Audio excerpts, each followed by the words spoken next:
একটি বৃদ্ধ মহিলা, যেই মহিলাটি পারিশ্রমিক ছাড়া রেলের স্টেশনে তিনি ঝাড়ুদারের কাজ করত, সেই মহিলার কাছে মাত্র জমানো 40,000 টাকা ছিল। সেই টাকা ছিনিয়ে নিয়ে তাকে হত্যা করা হয়। দেখুন সেদিন রেলে কুলি বলে এক বাবু সাহেব তারে ঠেলে দিল নিচে ফেলে, চোখ ফেটে এলো জল, এমন করিয়া জগৎ জুড়িয়া মার খাবে দুর্বল। বিদ্রোহী কবি নজরুলের সেই কুলি মজুর কবিতাকেও হার মানিয়ে গিয়েছে বুবি হত্যাকাণ্ড। একবিংশ শতাব্দীর এই চ্যালেঞ্জিং সময় আজকে মানবতা হয়ে পড়েছে বুলণ্ঠিত। আজকে সারা বাংলায় টেকনাফ থেকে তেতুলিয়া, রূপসা থেকে পাথুরিয়া এমন কোনো জায়গা নেই যেখানে ধর্ষণ, খুন, রাহাজারি না হচ্ছে। কি এক করুণ অবস্থা! একটি বৃদ্ধ মহিলা, যেই মহিলাটি পারিশ্রমিক ছাড়া রেলের স্টেশনে তিনি ঝাড়ুদারের কাজ করত, সেই মহিলার কাছে মাত্র জমানো 40,000 টাকা ছিল। সেই টাকা ছিনিয়ে নিয়ে তাকে হত্যা করা হয়। সেই হত্যার পর থেকে আজ অবধি পর্যন্ত সেই হত্যাকারীরা প্রকাশ্য দিবালোকে ঘুরে বেড়াচ্ছে, তাদের এখন পর্যন্ত লেজুর সরকার ধরতে পারছে না।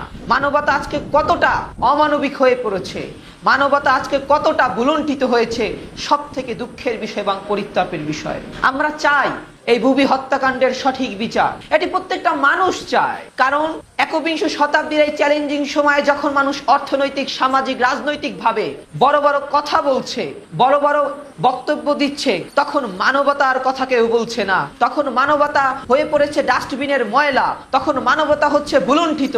আজকে সেই আছিয়া হত্যাকাণ্ড থেকে শুরু করে প্রত্যেকটি হত্যাকাণ্ড বাংলাদেশের ইতিহাসে খুব ন্যাক্কারজনক ঘটনা হিসাবে আজকে পরিণত হয়েছে। আজকে বুবি হত্যাকাণ্ড, একটা বৃদ্ধ মহিলা যার বয়স 90 এর ছুঁই ছুঁই, আজকে সারা বাংলাদেশের মিডিয়ায় আজকে তাকে নিয়ে আজকে পোস্ট করা হচ্ছে। সেই ছোট্ট কিশোর থেকে শুরু করে যুবক যুবতী সকলে তারা আজকে নিন্দা জানাচ্ছে, কিন্তু সরকার এটা নিয়ে কোনো কথা বলছে না। কেন বলছে না? কিসের জন্য বলছে না? তাদের প্রতি উদাত্ত আহ্বান থাকবে, আমরা সকলে মানবিক হতে চাই, আমরা মানবতা বোধে বিশ্বাসী হতে চাই। আজকে আমরা এই বুবি হত্যাকাণ্ডের বিচার চাই, প্রত্যেকটা মানুষ বিচার চায়। কেন বিচার চাবে না? এটি তো স্বাধীন সার্বভৌম রাষ্ট্র। এই রাষ্ট্রের স্বাধীনতার জন্যই তো শামসুর রহমান বলে গিয়েছিলেন, তুমি আসবে বলে হে স্বাধীনতা, আর কতবার ভাসতে হবে রক্ত গঙ্গায়। এখন কি স্বাধীনতার পর আমরা আবার বলবো তুমি আসবে বলে হে স্বাধীনতা?